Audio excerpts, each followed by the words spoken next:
유럽의 속담에 토마토가 빨갛게 익으면 의사 얼굴이 파랗게 된다라는 말이 있습니다. 그만큼 토마토의 효능이 좋다는 말입니다. 그런데 이렇게 좋은 토마토를 잘못 섭취한다면 오히려 뇌에 신경마비를 일으키고 적혈구를 파괴하는 독을 먹고 있는 것과 같은 효과를 가져옵니다. 설탕을 뿌려 먹지 말라는 등 뻔한 이야기가 아닌 여러분이 정말 몰랐던 내용을 소개해 드릴 테니 끝까지 시청하시고 잘 기억하시면 앞으로는 토마토를 온전히 슈퍼푸드로 섭취하실 수 있습니다. 그럼 오늘 소개시켜 드릴 내용으로는 1. 독이 되는 토마토 섭취법 3가지. 2. 이것만 해도 흡수율 4배. 토마토 100% 섭취할 수 있는 방법. 3. 토마토 100% 섭취 조리법. 이렇게 3가지를 알아보겠습니다. 그럼 영상 시작하겠습니다. 안녕하세요. 여러분의 가치 있는 시간 가시TV입니다. 토마토는 영국에선 사랑의 사과, 이탈리아에선 황금의 사과, 미국에선 늑대의 사과라고 불리며 남미의 잉카 제국에서 탄생했다고 알려져 있으며 세계에서 가장 사랑받는 채소 중 하나입니다. 토마토는 즙이 많은 과일로 굉장히 다양한 곳에 쓰이고 있으며 슈퍼푸드라고 불릴 만큼 건강상 다양한 효능들을 가지고 있는 식품입니다. 우리가 쉽게 접하는 케첩이나 토마토 파스타 등에 많이 사용되어 조리가 안 되는 곳이 없을 만큼 전 세계적으로 가장 사랑받는 채소입니다. 그런데 이런 토마토를 잘못된 방법으로 섭취하면 구토, 복통, 두통, 식중독 등의 증상이 나타나고 심한 경우엔 뇌 신경마비까지 동반할 수 있다는 사실 알고 있으셨나요? 심지어 특이한 유전자 조작 토마토도 아닌 우리가 마트에서 흔하게 구매하는 토마토에서 이런 증상이 일어나서 더욱 충격적이었습니다. 그래서 지금 알아볼 내용은 1. 독이 되는 토마토 섭취법 3가지. 첫 번째, 공복에 먹는 토마토. 아침을 먹을 시간이 없어 시리얼이나 과일을 갈아서 끼니를 챙기는 경우가 많습니다. 특히 현대인들은 바쁜 일상을 보내다 보니 아침을 건너뛰거나 간단하게 먹는 경우가 태반입니다. 그리고 어떤 분들은 과일이나 채소로 끼니를 해결하시는 분들도 있으십니다. 그런 분들 중 토마토를 섭취하고 있으신 분이 있다면 지금부터 집중해주세요. 공복에 토마토를 먹을 경우 토마토의 펙틴 성분이 위산과 결합하면 용해되지 않아 소화 불량과 위궤양을 유발될 수 있습니다. 또한 토마토는 위, 식도 괄약근을 헐겁게 만들어 위험뿐만 아니라 역류성 식도염 증상을 악화시킬 수 있습니다. 그러니 절대로 토마토를 공복에 섭취하시면 안 됩니다. 두 번째, 덜 익은 토마토. 초록빛을 띠는 덜 익은 토마토는 알레르기 유발 등 독성이 있기 때문에 드시면 안 됩니다. 덜 익은 토마토에는 술라닌이라고 하는 독성 성분이 들어 있습니다. 우리가 흔하게 알고 있는 감자에 싹이 나면서 나오는 독성과 같은 독성 성분입니다. 대표적 식물성 자연독인 술라닌은 솔라디닌이라는 스테로이드계 알칼로이드의 포도당, 람노즈, 갈락토즈 등의 당이 결합한 대당체입니다. 솔라닌은 식물이 스스로를 보호하기 위해 만들어내는 일종의 살충 성분이기도 합니다. 이 솔라닌이 체내에 들어오면 적혈구를 파괴시켜 빈혈 상태를 만들고 온몸에 산소 공급이 부족해져 뇌신경마비, 전신마비 등을 일으킵니다. 익지 않은 토마토에 있는 솔라닌은 열을 가하더라도 파괴되지 않기 때문에 덜 익은 초록색의 토마토는 절대 드시지 않는 것이 좋습니다.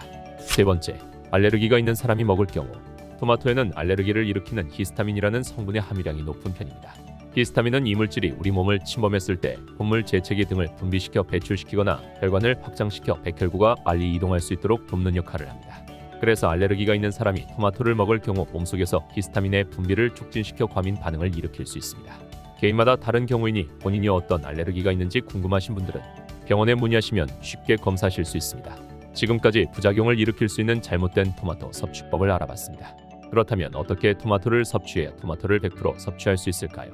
지금부터 토마토를 100% 섭취할 수 있는 방법을 소개시켜 드리겠습니다. 2. 토마토 100% 섭취법.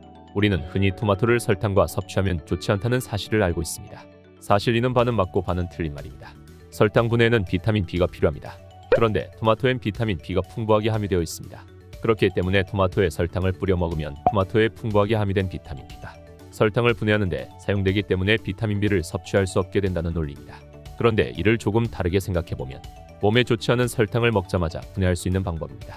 물론 설탕을 먹지 않는 게 좋지만 달달한 간식이 먹고 싶으시다면 적당량 설탕을 뿌린 토마토는 좋은 선택이 될 것입니다. 또한 토마토에는 비타민 B 말고도 몸에 좋은 영양소들이 매우 많습니다. 가장 중요한 리코펜을 비롯해 비타민 C, 식이섬유, 칼륨, 칼슘, 철분까지 들어있으므로 완벽주의 때문에 나머지 영양소를 포기하지 않도록 하는 게 좋습니다. 그럼 본론으로 토마토를 100% 흡수할 수 있는 방법을 소개해드리겠습니다. 첫 번째, 무조건 완숙 토마토. 파랗게 덜 익은 토마토는 독성도 포함하고 있지만 영양소가 아직 덜 형성된 토마토입니다. 토마토를 선택하실 때 무조건 완숙 토마토를 고르시는 게 좋습니다. 그 이유는 토마토의 리코펜 성분은 붉은색 속에 풍부하게 들어있기 때문입니다. 두 번째, 열을 가해서 먹는다. 많은 분들이 이렇게 생각하실 수 있습니다. 열을 가하면 비타민C가 파괴되는데 잘못된 정보 아니야? 라고. 하지만 뉴욕에서 진행된 한 실험의 결과 리코펜 성분은 열을 가했을 때 흡수할 수 있는 라이코펜의 양이 2.5배 증가했습니다. 이 양은 파괴되는 비타민C보다 훨씬 더 유익한 영양소를 흡수할 수 있다는 결과로 이어졌습니다. 또한 비타민C는 다른 곳에서 언제든 섭취 가능한 영양소이기 때문에 토마토에서 흡수 가능한 리코펜에 더욱 집중하는 게 좋습니다. 세 번째, 기름과 함께 섭취하라. 위에서 설명한 리코펜은 관상동맥 질환, 암 예방 그리고 노화 방지에 탁월한 효능이 있습니다.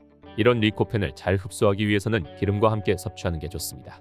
리코펜은 지용성 성분이기 때문에 기름에 익히거나 버무리면 몸에 흡수하기 좋은 상태가 됩니다. 생토마토를 먹을 때보다 라이코펜을 약 30% 이상 섭취할 수 있습니다. 하지만 기름에 볶아 드실 때 88도 이상으로 고열의 조리를 하시면 오히려 흡수율이 떨어진다는 점 조심해서 조리해주세요. 3. 토마토 100% 조리법. 토마토를 잘 섭취하는 법을 배웠으니 그 내용을 활용해서 조리법을 알아보겠습니다. 먼저 마트에서 잘 익은 토마토를 골라줍니다. 7월부터 9월이 제철이니 지금 마트에 가시면 대부분 제철 토마토를 보실 수 있습니다. 이때 토마토의 색이 붉은 빛이 진하고 전체적으로 균일한 것이 좋습니다. 또한 꼭지 부분이 시들하거나 곰팡이 같은 것은 고르지 마시고 멍이 들거나 상처가 난 토마토도 구매하시면 안 됩니다. 토마토는 수분이 80% 이상이기 때문에 세균이 침투하면 감염 속도가 빠릅니다. 멍이나 상처가 있는 토마토는 절대 구매하지 않는 게 좋습니다. 좋은 제철 토마토를 구매하셨다면 토마토는 기본적으로 상온에 보관하시는 게 좋습니다. 토마토는 다른 채소나 과일들과는 다르게 낮은 온도에서는 숙성이 되지 않습니다. 햇빛에 들지 않는 실온에서 보관하시면 토마토가 더 익어 맛있고 신선하게 드실 수 있습니다. 이때 주의하실 점은 저장 온도가 30도가 넘어가면 영양소가 잘 파괴되니 조심하시길 바랍니다. 그럼 본격적으로 토마토 조리법을 알려드리겠습니다. 1. 토마토 베이스. 먼저 깨끗하게 토마토를 2회에서 3회 깨끗한 물에 세척하고 꼭지를 잘 제거해줍니다. 꼭지에는 독성 물질이 있기 때문에 꼭 제거하셔야 합니다. 그리고 냄비에 토마토들을 넣어주고 약불로 끓여줍니다. 이때 물을 넣지 않으시는 게 좋습니다.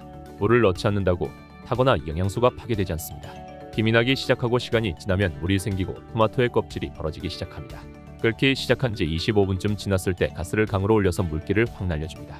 완성된 토마토와 국물을 용기에 담아 냉장 보관하시면 되고 일주일을 넘게 보관해야 한다면 냉동하시면 됩니다. 활용도가 높기 때문에 잔뜩 만들어두고 드시면 편리하게 사용하실 수 있습니다. 2. 토마토 주스. 방금 만든 토마토 베이스를 2알 정도와 국물을 함께 떠서 믹서기에 넣어줍니다.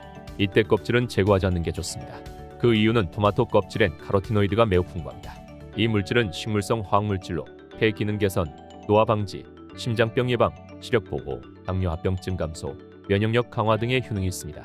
그렇기에 껍질까지 드시는 게 좋습니다. 2알 정도 믹서기에 넣으시고 소금을 한 꼬집, 올리브유를 한 스푼 정도 넣으시고 곱게 잘 갈아주시면 간편한 토마토 주스 완성입니다. 하지만 맛은 건강한 맛이 나기 때문에 호불호가 생길 수 있습니다. 그렇기에 어린아이나 단맛을 좋아하시는 분들은 영양소를 조금 포기하고 꿀이나 설탕을 넣어서 드시면 단맛이 나서 맛이 좋습니다. 소금 대신 꿀이나 설탕을 넣는다고 엄청나게 몸에 안 좋은 주스가 되는 건 절대 아니니 기호에 맞춰서 스트레스 받지 마시고 섭취하시면 좋습니다. 3. 토마토 볶음. 방금 만든 베이스 4알 정도와 국물을 후라이팬에 올려 기름을 두르고 볶기만 해도 훌륭한 요리를 하실 수 있습니다. 이를 활용해 계란을 같이 넣고 볶아 토마토 계란 볶음밥이나 파스타와 면을 같이 넣고 볶아 토마토 파스타를 만드셔도 좋습니다. 토마토 볶음의 궁합이 가장 좋은 요리는 육류와 아보카도입니다.